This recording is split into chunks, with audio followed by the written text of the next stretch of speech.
Hi అండి, అందరికీ నమస్కారం. వైసీపీ అధినేత జగన్మోహన్ రెడ్డి గారి కలగానే మిగిలిపోనుందా? ఆయనకి ఏపీ అసెంబ్లీలో ప్రతిపక్ష హోదా ఇప్పట్లో నెరవేరేటట్టు లేదా? ఇది అంటుంది ఎవరో కాదండి, వైసీపీ లీగల్ సెల్ విభాగమే ఇలాంటి ఎన్నో చర్చలకి దారితీస్తుంది.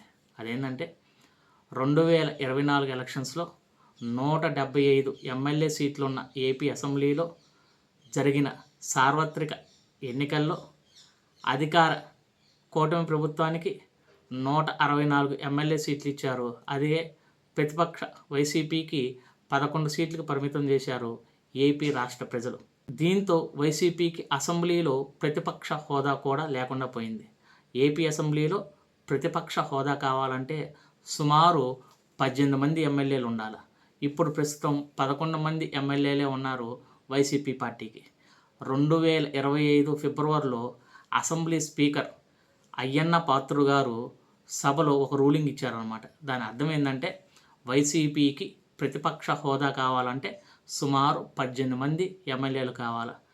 18 మంది ఎమ్మెల్యేలు కనుక లేకపోతే ప్రతిపక్ష హోదా వైసీపీకి రాదు అని రూలింగ్ అర్థం అనమాట.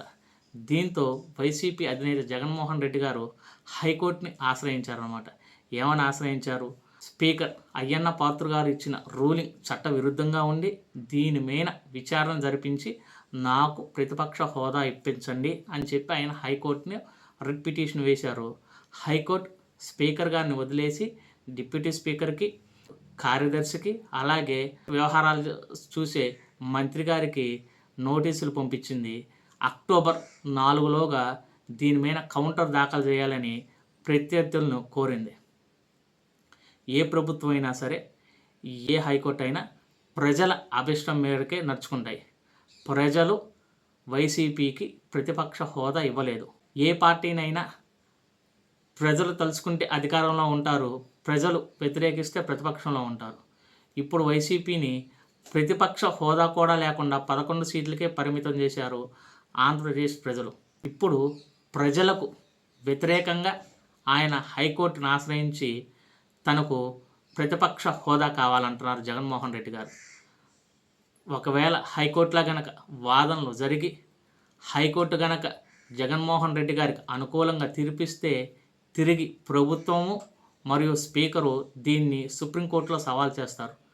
సుప్రీంకోర్టులో ఒకవేళ హైకోర్టు ఇచ్చిన తీర్పును కొట్టేసి ప్రజ అభిష్టం మేరకే ప్రభుత్వాలు నడుచుకోవాలని, అసెంబ్లీ నడుచుకోవాలని, అసెంబ్లీలో స్పీకర్ మాటే ఫైనల్ అని సుప్రీంకోర్టు గనక తీర్పునిస్తే తిరిగి జగన్మోహన్ రెడ్డి గారికి ప్రతిపక్ష హోదా వచ్చే అవకాశం లేదు. ఆయన సర్వసాధారణ ఎమ్మెల్యేగానే ఉంటారు.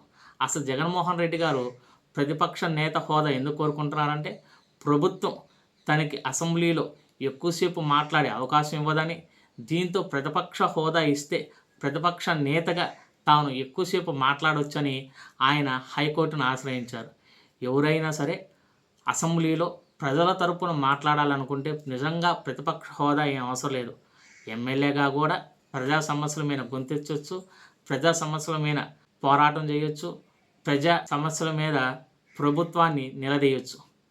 కానీ దానికి విరుద్ధంగా వైసీపీ అధినేత జగన్మోహన్ రెడ్డి గారు హైకోర్టులో పిటిషన్ వేశారు. ఒకవేళ హైకోర్టులో జగన్మోహన్ రెడ్డి గారు వేసిన పిటిషన్ని కోర్టు కొట్టేసి ప్రజా అభిష్టం మేరకే తాము నిర్ణయం తీసుకుంటామని, మీకు ప్రతిపక్ష హోదా రాదని, మీరు ఎమ్మెల్యే మాత్రమే అని చెప్పి కోర్టు కనుక తీర్పిస్తే ఆయన కోర్టు తీర్పుని శిరస వహించాల్సిందే, తిరిగి ఆయన ఎమ్మెల్యే కావాల్సిందే. Thank you.